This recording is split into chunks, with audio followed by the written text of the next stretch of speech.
As many of you can recognize the backdrop, that we are back in Canada, back home. Yay!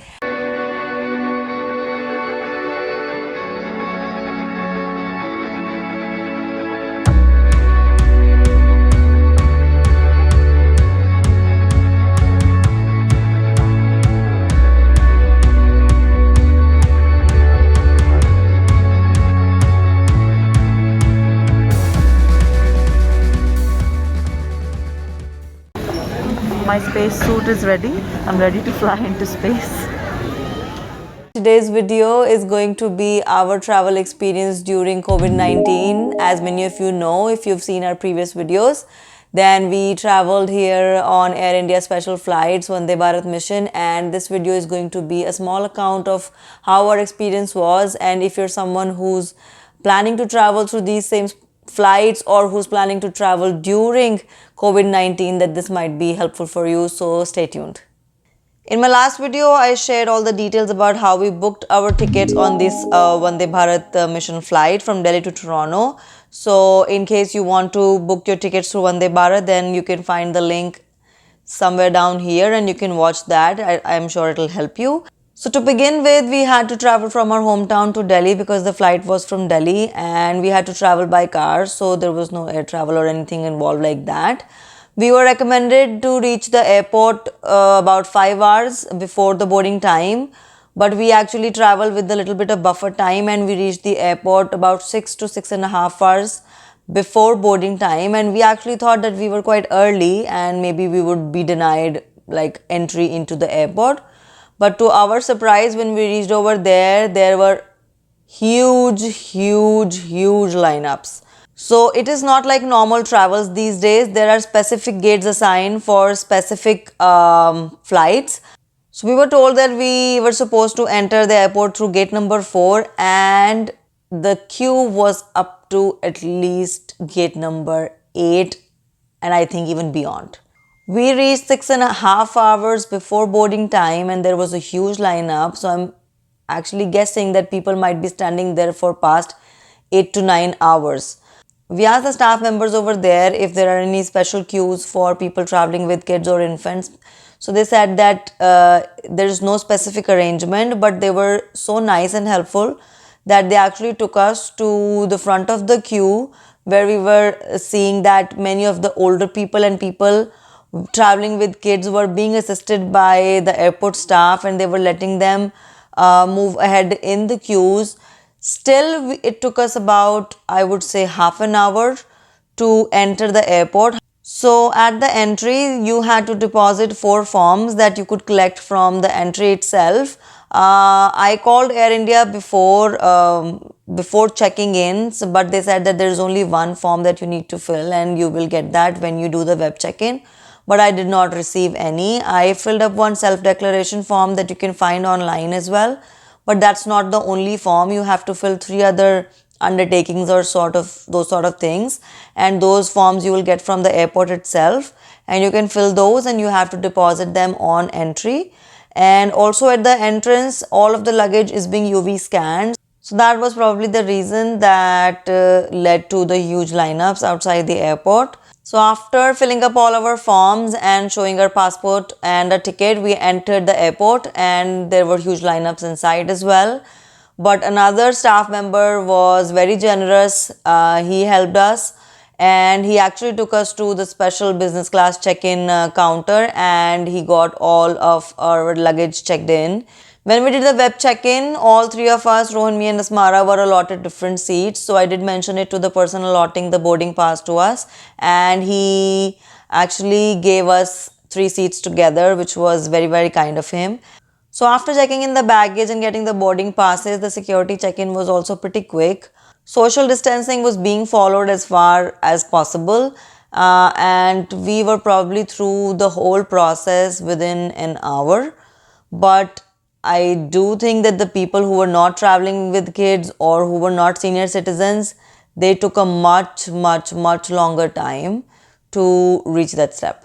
We were told that not many things were open at the airport, no cafes or anything of that sort was open, but when we moved inside the airport, about 30-40% shops were also open, and almost all the cafes like CCD, Starbucks, everything was open, and they were following proper safety measures. There was social distancing, they were wearing their masks and gloves and everything, and they were following a proper protocol, and I could see people using their services as well. We carried our own food, so we had that for dinner. We did carry our sanitizer spray, so that's an important tip. If you are traveling in these times, do carry small pocket size sanitizers that you can keep handy, because at lot of places you will have to give your travel documents like passports and PR cards and stuff like that to officers and all the staff assisting you, and you might have to sanitize your hands more than once. So try to keep small hand sanitizers in your pockets. You can also carry a spray sanitizer that we used to sanitize all the seats that we sat on.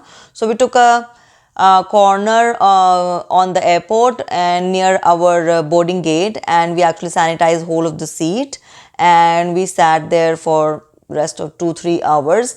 As far as the booking on the flight is concerned, many people were saying that the middle seats will not be filled, but the flight was running full.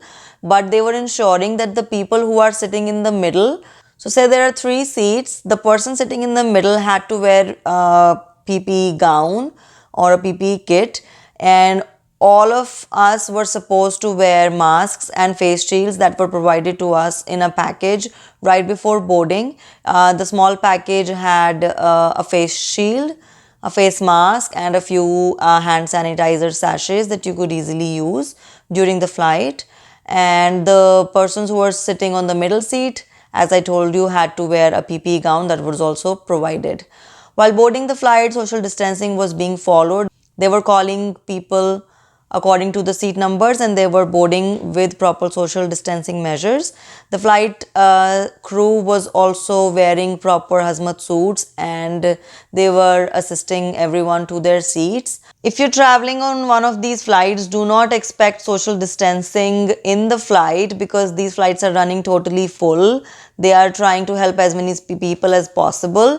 But to my happy surprise, most of the people were wearing a face mask through the entire 15-hour duration, and many of the people were even wearing face shields during most of the time. And I could also see many people wearing whole PPE kits. So that was actually good, because people were taking a lot of measures to keep everyone and themselves safe. So now let's talk about food and entertainment system in the flight. So the entertainment system wasn't working. I'm not sure why that is, but I'm expecting that it's because they wanted to reduce or minimize the contact. They do not provide blankets for now because of safety reasons as well. And also there is no like a proper meal. They do provide you 2 bags full of snacks. So one bag was full of snacks, chips and stuff like that. There was another bag that had a box with a water bottle, I believe a samosa, a roll of that kind, and maybe chips or something like that. I did not see many people open those bags because most of the people were carrying their food, and even we carried all our food.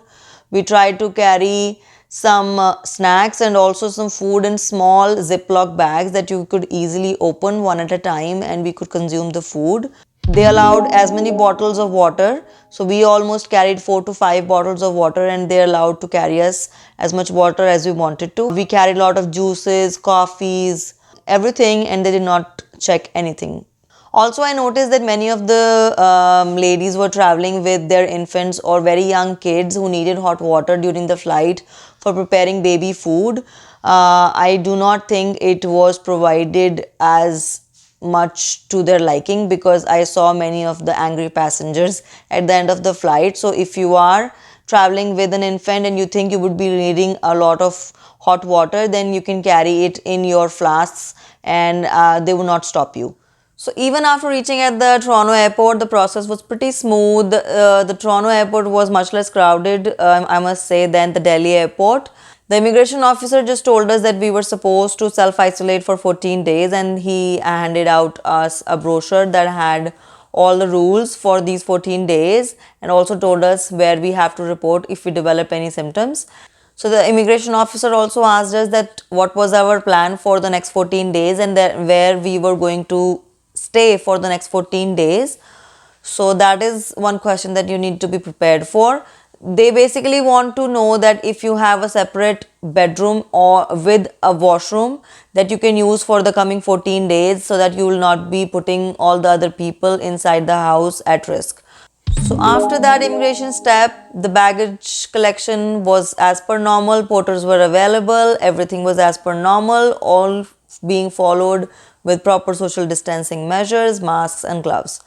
So that sums up all our journey. I must say that we were really anxious and worried that how would this turn out, because we were traveling with Asmara and we were not sure how she would behave and how would things be, how long will it take and how risky will it be. But Asmara also was very cooperative. She wore masks through all of the journey and slept through most of the journey. So that was one good point.